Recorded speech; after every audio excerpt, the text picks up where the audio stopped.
When people ask how much money has been collected, I have heard Umar Johnson say on several occasions he only answered to his donors. He even said this on the Godcast with Lord Jamar. I think it's the transparency that people are looking for. A lot of people are looking for you to be more transparent, and when they don't see this transparency, it makes them feel, skeptical. Okay. Let me speak to some of that. Yes, please. Okay. Number one, I'm transparent with my donors. I'm transparent. Now I'm being told that there, people say when your actual donors will ask certain things, they said you will sometimes block them and all this type of stuff. That is not true. Those are not donors. Those are haters. My donors have direct access to me. I talk to them. I know who they are. Most of them are repeat donors. My donors range everywhere from Black professionals. I have lawyers, I have engineers, I have business owners, all the way down to the retired great-grandmom who's sending me $10 a month because she want to see this plan come to fruition. Haters don't donate, donors don't hate. So my accountability is only to those who donate. I want to be very clear about that. It's only to those who donate. So people who ask random questions, they'll never get answers because you don't support this. Well, that is incorrect. If you have a nonprofit, any member of the public can request certain documents, even if they did not donate. And if the documents are not provided, the nonprofit can be fined. One of the documents any member of the public can request are the financial statements. So if you were to write a letter to Umar Johnson asking him to provide the annual returns for FDMG, he has to respond. And if he doesn't, he can be fined by the IRS. But you don't have to take my word for it. The IRS has a course that covers the required disclosure documents. Let's look at a few slides from that course. Hi, I'm Clarence. I'm the president of the local Big Band Jazz Society. A complete stranger asked me for a copy of my organization's annual return. She said if I didn't give her a copy right away, she'd complain to the IRS and I'd get fined. Is she right? What do I do? Hi, Clarence. It's okay. As the proprietor of a Section 501c3 organization, you do have a responsibility to keep certain documents on hand and available for public viewing. The Internal Revenue Code has rules about this, which we refer to as required disclosures. Let's take a look at which documents should be kept on hand and the rules for disclosing them. Select the Public Inspections button to learn. So what documents do I have to share? In return for being tax-exempt and receiving tax-deductible contributions, Congress requires Section 501c3 organizations to disclose information about their organizations to the public. You're required to share the following documents with the public when requested. Annual returns for 3 years after the due date.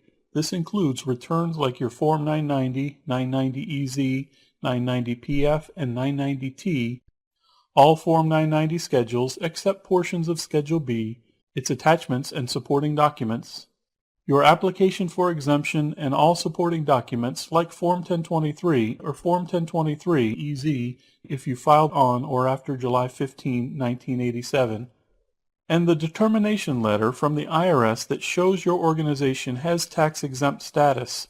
Certain documents must be made available immediately, while others can take you some time to gather and reproduce.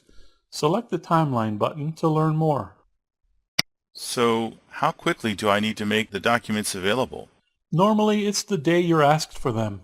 That would be difficult because I don't have a permanent office. I run my organization out of my home. No problem, Clarence. If your organization has no office or has limited hours during certain times of the year, the requested information should be made available within 2 weeks.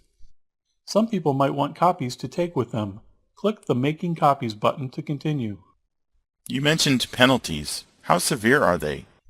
You or employees of your organization can be fined $20 for each day of noncompliance, up to a maximum of $10,000. If the failure to comply was deemed willful, the employee could face a penalty of $5,000 per return or application. I have also heard people say that Umar Johnson can take a salary if he wants to. Someone even mentioned he can take a $100,000 salary. That is correct. Umar Johnson can take a salary/compensation. But here is the thing. On the 990, a non-profit organization, must provide compensation figures for the board members, key officers, and employees whose total compensation exceeds $50,000. So if Umar Johnson is taking a salary/compensation that is above $50,000, that would be a problem because he filed a 990N for the 2019 tax year, which states his gross receipts, contribution, and donations was less than $50,000. Therefore, if he is taking a salary/compensation that is more than $50,000, this would mean that he's underreporting how much money is being collected to the IRS. You also have to remember the previous entity, Frederick Douglass and Marcus Garvey RGB Leadership Academy. The entity that Umar Johnson collected the majority of the money under was revoked because he did not file the 990s for 3 consecutive years. So once again, if Umar Johnson has been taking a compensation/salary over $50,000 at any time during this whole ordeal, that would be a problem because he has not been reporting this to the IRS. It all comes back to a lack of transparency. If you apply critical thinking and logic to this whole situation, you have to ask yourself, why isn't Umar Johnson being transparent? Because by him being transparent, it actually helps his mission. Because if people can see how much money has been collected and how the money is being used with tangible receipts, more people would be willing to donate and support his mission. Put yourself in Umar Johnson's position for a moment. If you were raising money for a project that is important to you, and people were making accusations that were hindering the progress of the project, and you could dismiss the accusation by just being transparent and providing tangible receipts, wouldn't you do it? I know I would. I have heard some of his supporters say, what do you want him to do? Show bank statements? What transparency you talk about? You think I'm going to put the school bank account on YouTube? Well, of course not. Of course not. On Twitter?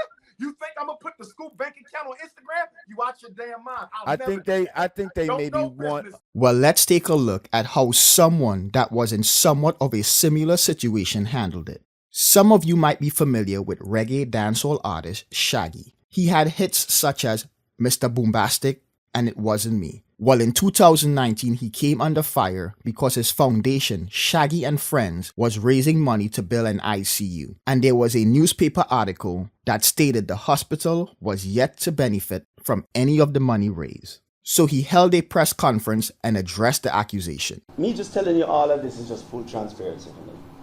Right? Okay? Everything that I just want to address it all and just let you know.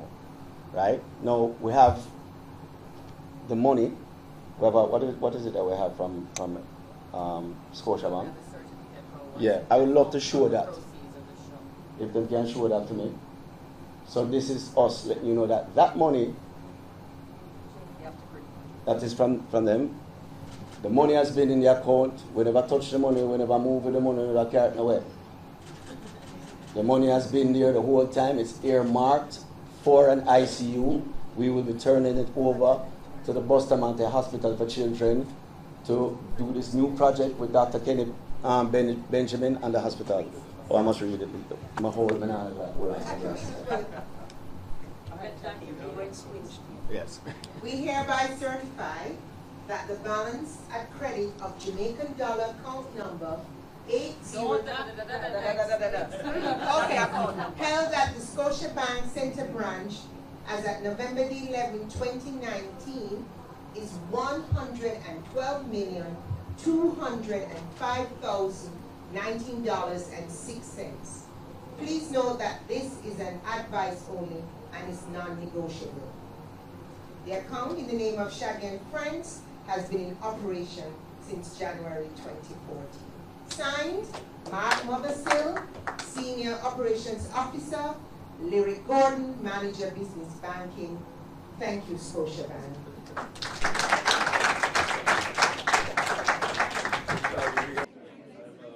Couldn't you have released Scotia or somebody come out and say something to sort of quell this earlier? No, because I couldn't trust the media at this point. Yes. This was in my eye trusted media source that misled us, because the conversation was had before and it was explained. And they kind of explained it in the article, but then the headline was misleading. And so to me, I couldn't trust any print media. To me, I have to come here myself, do it. Now, let me see who print what, because it is now covered by many people that can account it, including live on Ready TV, and you are doing it with me talking it. To me, that is better. So even now you're skeptical about the media in Jamaica, the mainstream media? Even now it's Wouldn't you? Wouldn't you? Being a part of the music. That's what I'm saying. Well, you know what was powerful today is when they put up that letter from Scotia, and when you said the money was always at the bank, it wasn't moved, it wasn't used for anything else, it was always there sitting. Yeah. Well, it was important, and it was important that Mr. David Noel came in just to show him face and say, hey, yeah, we stand by this, we'll back it. It's, you know, it's been there, and, you know, when you have that kind of attack on your credibility, I mean, you know, you can't help but be emotional about it, you know, and I apologize if I got a little bit. You see, that is what you would expect to see from someone that has nothing to hide, and their ultimate goal is to see the project come to fruition. That is what you call tangible receipts. Umar Johnson has been on the Breakfast Club 4 times, and not once have I heard any of the hosts say they donated or they are going to make a donation to his school. Which is interesting because the Breakfast Club has raised money for HBCUs in the past. In fact, they have a fund that is called the Thurgood Marshall College Fund.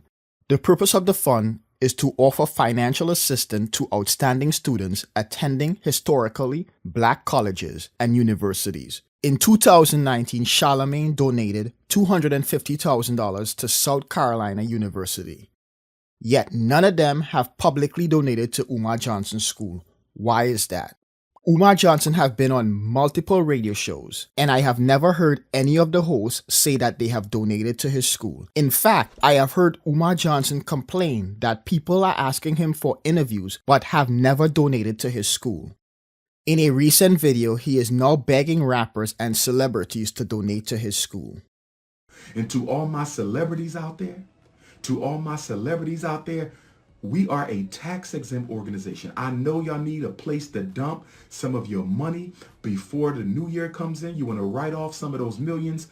To my rappers and actors and entertainers, I can provide you with a letter from FDMG. I can provide you with a tax-exempt letter. Whatever you need, make a donation to our school. Y'all about to spend millions of dollars at strip clubs and nightclubs celebrating New Year's Eve. Can we get a tax write-off donation, please?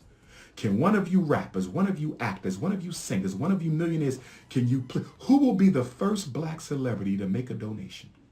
6.5 years, not a single black celebrity has made a donation. I know y'all scared of the white power structure. I know that I'm too unapologetically African for y'all, but you can at least make a donation for our children. Who will be the first black celebrity to make a confidential donation? Who will be the first black celebrity to make a confidential donation to FDMG? If y'all related to a celebrity, give them my cell number. In closing, I will say this. People can blame the downfall of this project on Lennon Honor, Anti-Afros Bengali, myself and others that have been speaking out. But as I stated before, the only person that can change the narrative of this whole saga is Umar Johnson.